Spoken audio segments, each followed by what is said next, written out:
brothers and sisters of the Order, welcome back to the Order. I'm Celtic Templar, and welcome back to another how-to video on the Gallowglass. Now today, y'all, we're going to be covering none other than the Gallowglass Guardsmen of the 13th century. So, what did Gallowglass Guardsmen look like, you might ask? Well, typically they were the soft-hearted type of military unit. This type of form of Gallowglass weren't as heavy as the heavier axemen of later periods and such. And as well, the Gallowglass Guardsmen were of a lower class, mostly, of type of form. As it's actually stated, only 1 in every 10 would actually be seen carrying a sword like this. Most would actually be carrying this, a spear.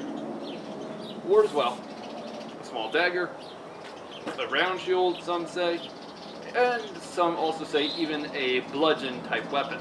In other words, a type of club, if you would, because Gallowglass Guardsmen were meant to protect and secure type of regions. In fact, it's actually stated that the Gallowglass were stated to have the best accommodations of that of any mercenary, if they actually were guards. And the fact is, they were so at ease during the time and history that they mostly never had to worry about sieges or conflicts. And in doing so, Gallowglass Guardsmen, well, they were at ease. Mostly they were seen in the local tavern, and you can guess what they were doing there. Now, many of y'all would ask about this though, but Templar, why so lightweight? Well, simple. I'm mostly going to be defending my local lord against peasants, and they don't exactly, or can't exactly, own very good weapons. Plus, there are accounts that even state that Gallowglass Guardsmen were known to hop along the side of a road with their local lord. In other words, imagine me carrying this spear and just do a slight run, which you will see me do very soon. But in pretty much major fashion, they needed to be light and effective in order to deal with certain type of aspects. So in other words, pretty much imagine them as the mercenary policemen of Ireland and Scotland. Now, there are some accounts about the later periods, such as during the 14th century, a local lord of the Anglo-Irish ended up stating that the Gallowglass Guardsmen were of light quality and standard, but yet fiercely loyal, as long as they were paid. So, in doing so, this gives us a good estimation.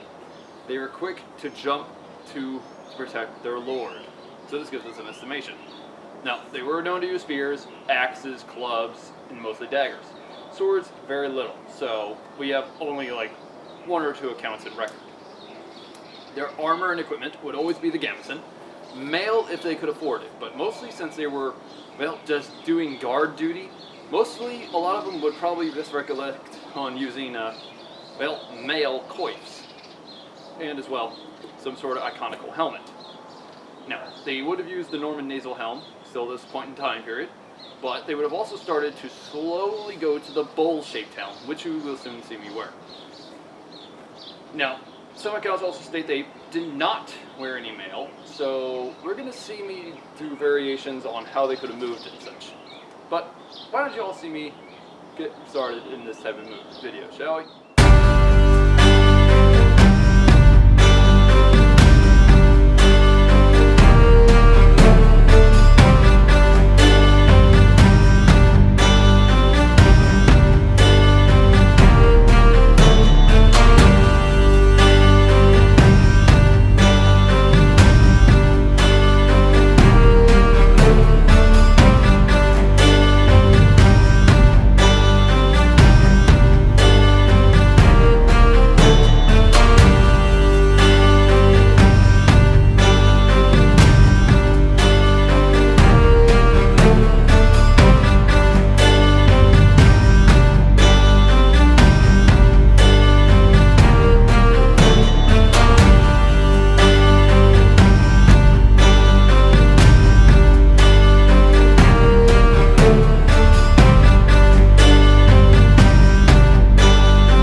like that little rundown of me moving around and all that. Now, as y'all saw with the Gallowglass Guardsmen, these guys were kind of light-footed. We can see why these guys would rather prefer to not wear mail. One, just moving around in this stuff, I could actually understand to the fact only a few people could actually afford, one, the sword, and two, they could barely even afford mail. Even if they could afford a mail coif, most would rather prefer in using Aventail. Now, I want to put this out here though. Most Gallowglass Guardsmen would not use the iconical nasal helm like this, but in fact would use this, the bull helm. Now I want to put this out here, the skull cap or bull helm, whatever you want to call it. This started to come around for the Gallowglass, especially most of the time their levy troops, for example. If now y'all saw my last video on the levy Gallowglass, I highly recommend checking it out. They wore a lot of these because one, they were cheap to manufacture. So most Gallowglass started to switch from the iconical nasal helm and switch out, mostly getting rid of the nasal piece and just having it as a regular conical helm. Which did work, especially with the fact some of them added male Aventail attached to it. Though it depended on if their wealth and status required it. Now, Gallowglass Guardsmen were, one, either that of the levy or the regular Gallowglass. In other words, they would have been paid to protect a town, a village, a warehouse, if you would. And the fact is, they would also be paid to protect their noble liege lord. In other words, I'm paid to escort somebody from this point in the town or this city to this city, and guess what? I got to keep up with them, so I can see why they would use a pike-like spear. But just in case they didn't want to injure their the person, say for example they were used as policemen, that's why they would use a club or a bludgeon type weapon. This would definitely knock some heads. In fact, don't just ask me, ask pretty much every law officer around the world that uses some sort of nightstick. In fact, getting hit in the head is no fun game with this. Even though it doesn't have a mace head, it is still a dangerous weapon. Now many of you would probably say, but Templar, did they really kill people? And it looked like you were committing police brutality. Well, back in the day, you could easily get away with this and such, and the fact is, they were used as police officers in order to uphold the laws in the said region in Ireland and western Scotland.